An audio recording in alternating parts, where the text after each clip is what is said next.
स्वागत है आपके अपने YouTube channel BS classes Trimohani में। सभी को गुड मॉर्निंग।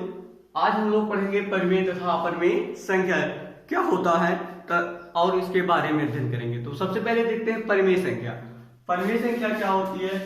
वह संख्या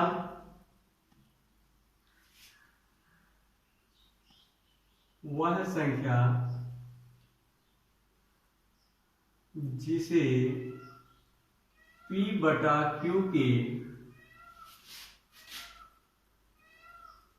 रूप में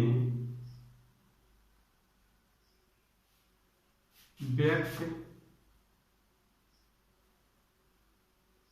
किया जा सके परंतु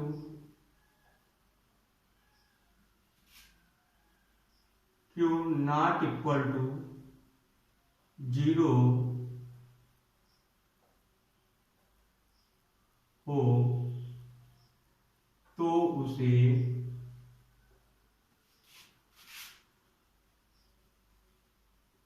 परिमेय संख्या कहते हैं, जहां P तथा Q पूर्णांक संख्याएं हैं। कहने का मतलब एक ऐसी संख्या जिसे P/Q के रूप में व्यक्त किया जा सके लेकिन Q का मान 0 ना हो, उसे हम परिमेय संख्या कहते हैं।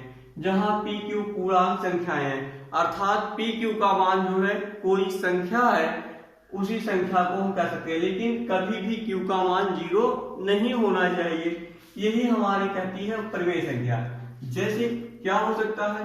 1/2, 4/6, 7/9, ये सब क्या है? एक परिमेय संख्या है, क्योंकि P कोई पूर्णांक संख्या हो जाती है, Q भी कोई पूर्णांक संख्या हो जाती है। इसमें P बराबर 4 है, Q बराबर 6 है, इसमें P बराबर 7 है, इसमें P बराबर 9 है। यानी जिसके दर पे जो लिखा गया हो वही उसका क्या है? मान है। तो Q का मान अगर 0 हो जाता है तो वो हमारा परिमेय संख्या नहीं रह जाता है।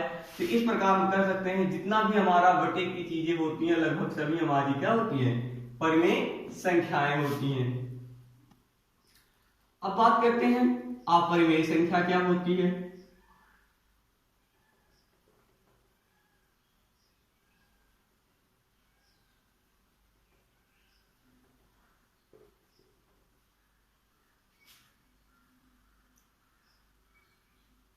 लिख सकते हैं जिसे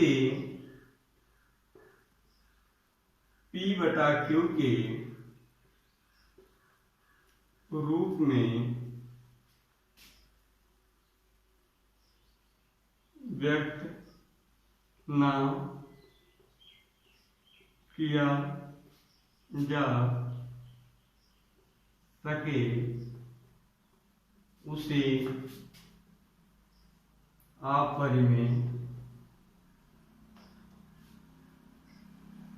अपरिमेय संख्या कहते हैं। यानी इसको हम देख रहे थे P/Q के रूप में व्यक्त किया जा सके, तो अब किसको नहीं किया जा सकता?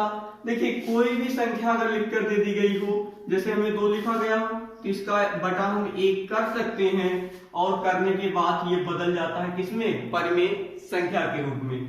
तो इसके लिए शर्त केवल यही बताया गया है कि ये परिमेय संख्या कब नहीं हो सकती? जब Q का मान जो है Q = 0 हो। ऐसी स्थिति में हम क्या कर देखेंगे कि ये अपरिमेय संख्या हो जाएगी। तो अपरिमेय संख्याओं में जैसे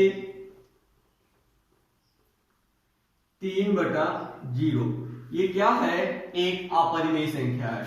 इसके बाद बात करते हैं रूट में जितने भी आते हैं लगभग सभी केवल उन्हीं को छोड़ करके जिनका पूर्ण वर्गमूल निकल जाता है उन्हें हम छोड़ देते हैं, क्योंकि वो क्या होते हैं? एक परिमेय संख्या बनाते हैं। जैसे हो गया √2, √3, इसके बाद आ जाता है √5 और रूट हमारा आ जाता है 6 और आ जाता है √8। हम क्या देखते हैं कि हम बीच में एक संख्या छोड़ दिए √4। √4 को इसलिए नहीं लिया गया क्यों, क्योंकि √4 का मान होता है 2 और इसका हम बटे लगा देते हैं 8। इस प्रकार बन जाता हमारा एक परिमेय संख्या, और परिमेय संख्या होने के कारण इसे हम जो है छोड़ देते हैं, अपरिमेय संख्या में नहीं लिखते। तो यही इतना ही हम देखते हैं कि अपरिमेय संख्या और परिमेय संख्याएं क्या होती हैं। इसके साथ साथ एक पूछा जाता है बहुत इंपॉर्टेंट क्वेश्चन पाई के बारे में। पाई का मान जो होता है वो 22/7 होता है। अगर कहीं पाई पूछे तो पाई जो होता है वो हमारा अपरिमेय होता है। पाई अपरिमेय संख्या है, जबकि 22 इसी पाई का मान होता है 22/7। ये हमारा है परिमेय संख्या। ऐसा क्यों है, क्योंकि 22 का मान, ये जो 22/7 है ये तो परिमेय संख्या के रूप में व्यक्त है ही, पाई इसलिए नहीं है।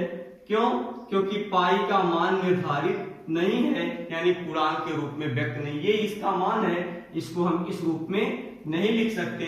ठीक, तो इसी प्रकार जो है हम आज खत्म कर लिए अपना परिमेय तथा अपरिमेय संख्या। तब आज के लिए इतना ही, मिलते हैं नेक्स्ट वीडियो में। तब तक हमारे चैनल को देखते रहिएगा।